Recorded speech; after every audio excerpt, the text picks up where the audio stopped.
No one noticed the old man until it was too late. The zoo was loud that afternoon, filled with the familiar chaos of families, children pressing faces to glass, phones raised, voices overlapping. The tiger enclosure was one of the main attractions. People gathered in clusters waiting for movement, for a glimpse of power behind reinforced barriers that promised safety. The old man stood quietly at the back of the crowd. He didn't take photos. He didn't speak. His hands rested on the railing as if it were there to support him rather than keep him back. His posture was stiff, his shoulders slightly hunched, his breathing shallow. Anyone paying attention might have noticed the way his eyes stayed fixed on the enclosure without blinking, as if he were watching something no one else could see. Inside the habitat, the tigers were restless. Two adults paced along the far side, muscles rippling beneath striped coats, tails flicking in irritation. It wasn't feeding time, it wasn't showtime. There was no reason for agitation, and yet something in the air felt wrong. The keepers noticed it first, exchanging looks from behind the glassed-in control area. Animals sensed changes long before humans understood them. The old man shifted his weight. A nearby guard glanced at him briefly, registering age, fragility, no immediate threat. The guard looked away. The crowd surged forward slightly as one of the tigers approached the front of the enclosure, drawing gasps and excited whispers. That was when the old man climbed the railing. At first, people thought he had tripped. Someone laughed nervously. A woman screamed his name without knowing it. The sound of metal scraping echoed sharply as his body tipped forward, unbalanced, slow. By the time the guard turned back, the old man was already over. He fell hard. The impact knocked the air from his lungs, a dull, final sound that silenced the crowd in an instant. Dust rose around him as he landed inside the enclosure, where no human being was meant to stand. For a fraction of a second, nothing happened. Then the tigers stopped moving. Every muscle in their bodies locked at once. Their heads turned toward the sound, ears pricked, eyes narrowed, predators assessing intrusion. The crowd erupted into screams. Phones dropped. Children were pulled backward. Guards shouted commands into radios that crackled uselessly under the sudden flood of noise. The old man lay on his side, stunned, one arm bent beneath him at an unnatural angle. He tried to move and failed. Pain radiated through his chest and shoulder. His vision blurred. Above him, shadows shifted. A tiger stepped forward, slow, deliberate, not charging, not crouching, walking with absolute confidence. Each step closed the distance with terrifying ease. The old man's mind scrambled for fear and found something else instead: resolve. He pressed his palm into the dirt and forced himself upright into a sitting position, back straight, despite the agony tearing through him. The tiger stopped less than 3 meters away. Its breath was loud, audible even over the screaming outside the enclosure. Its whiskers twitched. Its gaze traveled over the old man's body, taking in weakness, age, injury. Another tiger approached from the side, then another, forming a loose triangle around him. Guards were shouting now, weapons drawn, fingers hovering near triggers. They prayed they wouldn't have to pull. Tranquilizer teams ran, slipping on gravel, shouting distances and angles that meant nothing if the tigers decided to move first. The old man lifted his head. His face was pale, streaked with dust and blood from a cut along his brow. His eyes, however, were clear. Clear in a way that didn't match the chaos around him. He looked at the tiger in front of him and spoke, his voice barely carrying beyond his own body. "I'm here," he said. The tiger's tail slowed. The crowd held its breath. No one understood why he had jumped. No one understood what he thought he was doing. All anyone could see was an old man, broken and small, sitting on the ground between 3 apex predators. Then the old man did something that made every keeper, every guard, every witness freeze in disbelief. He lowered his head and whispered a name the tiger should not have known, and the tiger reacted. The name slipped out of the old man's mouth like a prayer he had been saving for the exact moment he would need it.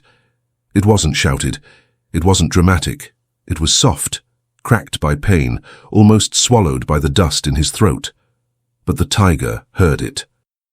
Its head tilted a fraction, whiskers twitching as if the sound had landed somewhere deeper than instinct. The animal took one slow step forward, then stopped again, not rushing to kill, not retreating in confusion, just staring at the old man with a focus that made the crowd screaming falter into stunned silence. A keeper behind the glass whispered, "No, that's impossible." The tranquilizer team reached the edge of the enclosure and raised their rifles, then hesitated. The old man was too close. A dart could hit him, or it could hit the tiger wrong, too high, too low, too shallow, triggering panic. And panic, inside a predator's territory, was the kind of thing that turned seconds into funerals. The guard in charge barked orders anyway. "On my mark, if it attacks—" He never finished the sentence.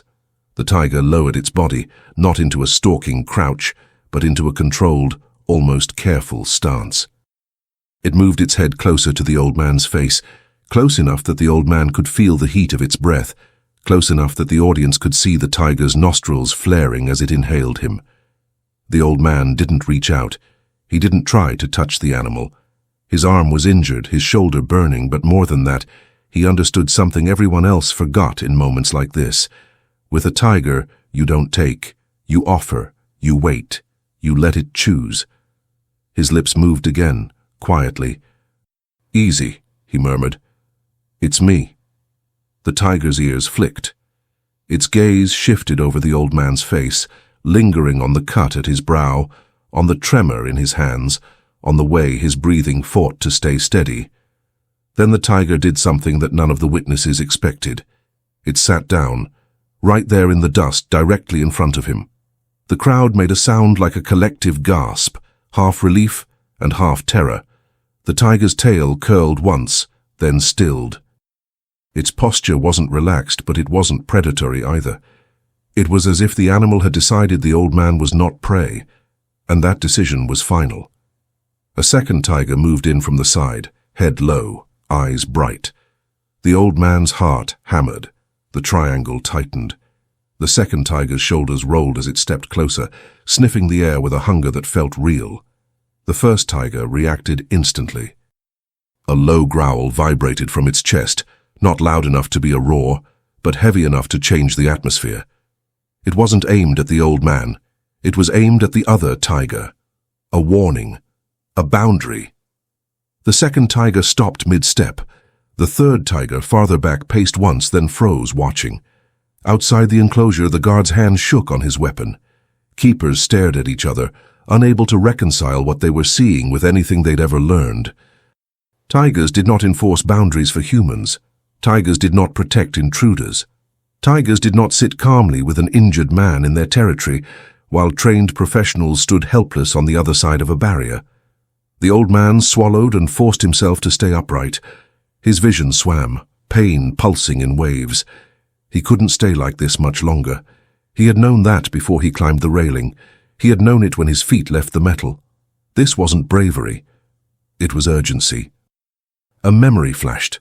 Cold concrete, fluorescent lights, a tiny striped body trembling inside a crate, a cub no one expected to survive, a hand feeding drops of milk through a syringe because the cub was too weak to suckle, a long night spent on the floor beside the enclosure because the cub wouldn't stop crying unless it could hear breathing.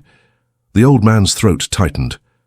"I'm sorry," he whispered, not to the crowd, not to the keepers, but to the tiger in front of him. "I left." The tiger blinked slowly, as if the word meant something.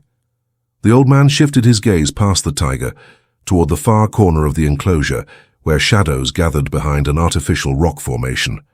He had been looking there even before he jumped. He had seen something from outside, something small and wrong, a movement that didn't match the adult's pacing. When he spoke again, his voice sharpened through the pain. "Show me," he said. The tiger's ears snapped forward. It turned its head in the exact direction the old man had been watching. Then it rose to its feet and walked away from him, not quickly, not aggressively, deliberately.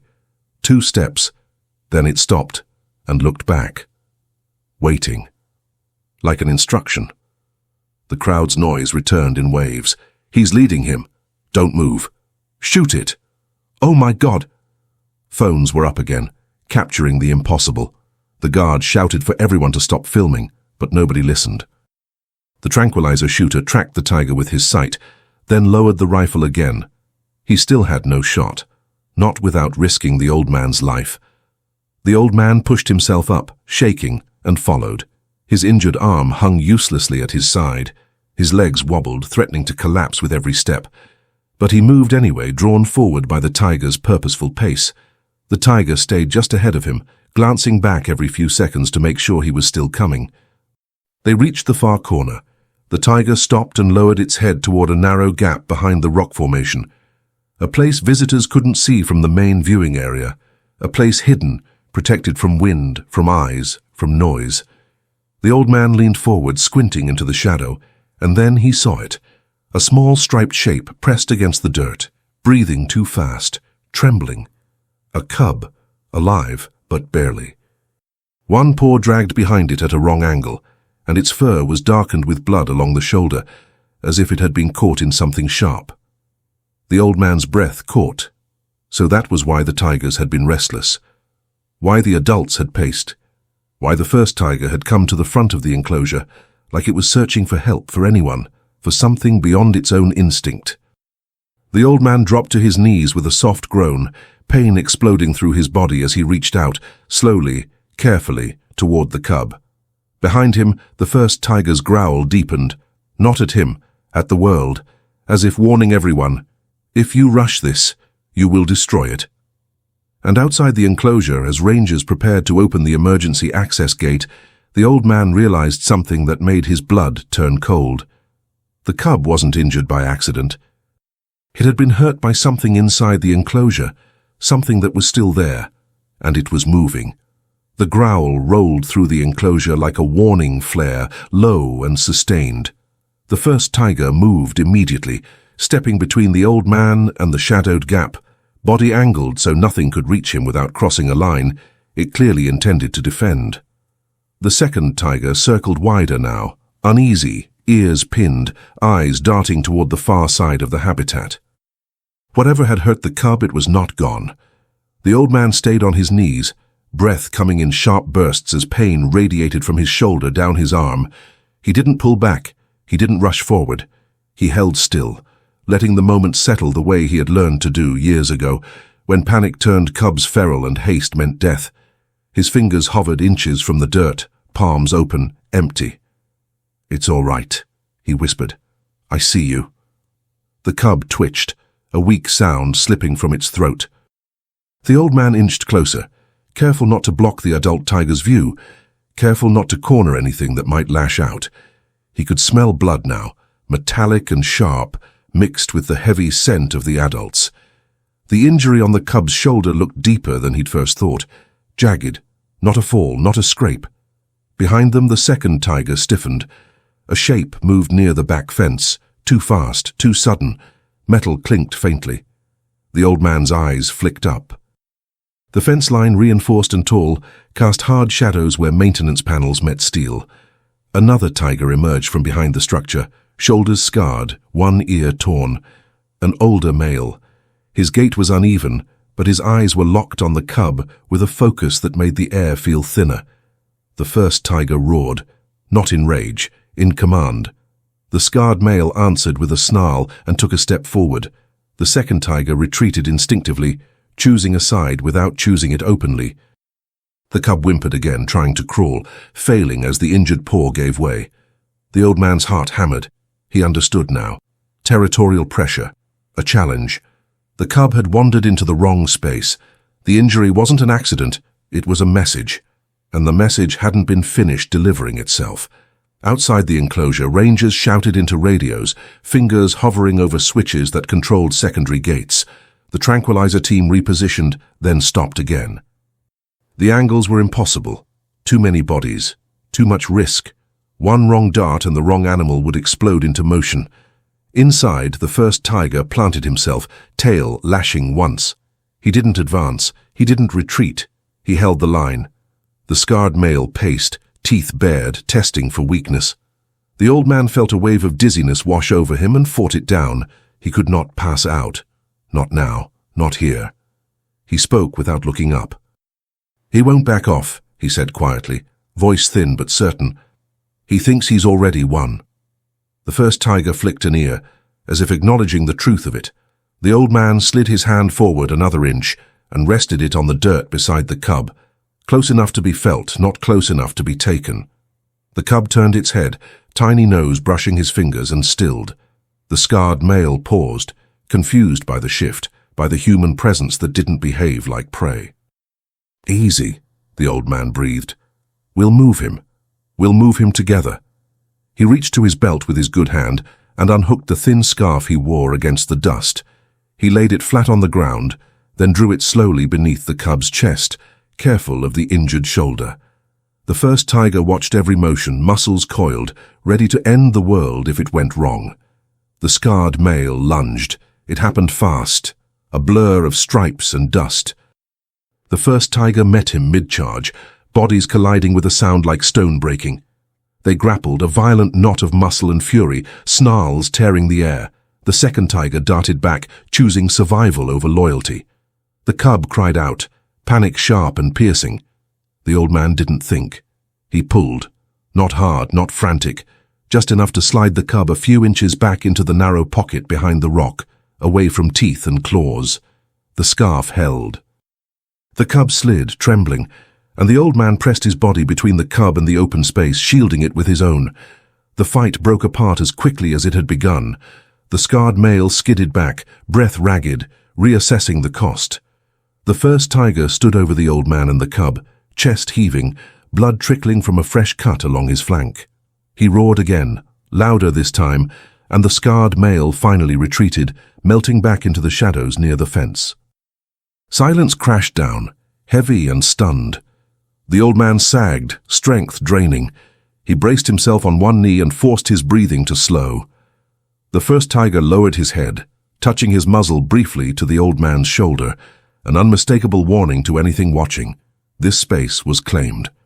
Outside the enclosure, a gate alarm chirped. The emergency access was opening. And the old man realized, with a clarity that cut through the pain, that the next few seconds would decide everything, whether the cub lived, whether the tigers turned on the humans, and whether the choice he'd made would cost him more than he had left to give. The emergency gate slid open with a mechanical hiss that echoed too loudly in the enclosure. Every head snapped toward the sound. The first tiger stiffened instantly, muscles bunching, breath turning sharp.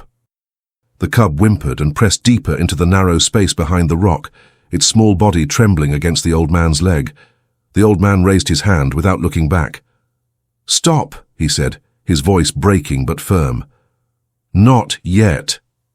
The rangers froze at the threshold, caught between urgency and disbelief. The tranquilizer shooter had his rifle raised now, finger resting near the trigger, but the sightline was chaos. Tigers, human, cub, all layered in a way that made precision impossible. One wrong move would turn protection into slaughter.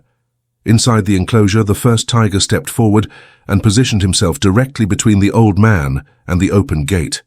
His body blocked the cub completely, his head lowered, teeth flashing, not in attack but in warning. This was not fear. This was control. The old man's strength was failing. He could feel it in the way his hands shook, in the way the edges of his vision darkened and brightened again.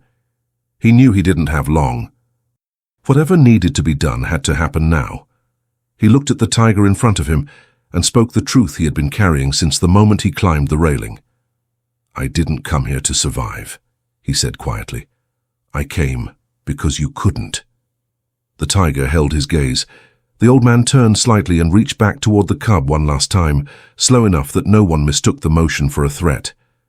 He slid the scarf fully beneath the cub's chest and guided it closer to his own body, shielding it with his torso. The cub's breathing was shallow but steady now, alive, holding on. He looked up toward the rangers. "Open the side panel," he said. "The transfer chute, slowly, let him see it." The veterinarian's eyes widened as understanding snapped into place. She nodded sharply and gestured. The side panel, rarely used, designed for medical transfers, began to open with agonizing slowness, revealing a narrow, padded passage leading into a secure holding area. The first tiger noticed immediately. His ears flicked forward. His head turned from the old man to the opening, then back again. The old man felt the shift in the air, the internal calculation happening behind those eyes.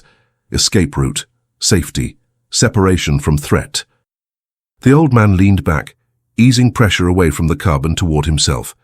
He made his body smaller, less central, less important.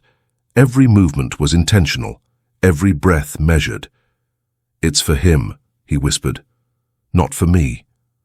The tiger stepped closer to the cub, placing his body between it and the old man now. He lowered his head and nudged the cub gently, urging it toward the open chute. The cub cried weakly, but moved, guided by instinct and the steady pressure of its protector. The scarred male tiger did not return. The second tiger remained at a distance, watching, choosing not to interfere. The cub disappeared into the padded passage, where keepers waited, hands shaking, ready to receive it. The first tiger stood there for a long second, watching until the last stripe vanished from sight. Then he turned back to the old man. They looked at each other one final time. The old man smiled, a small, tired expression that barely lifted his lips. He felt himself tipping forward, the last of his strength slipping away now that the moment had passed. As he fell, hands caught him, human hands at last. The tiger did not intervene. He stepped back, giving space, understanding complete.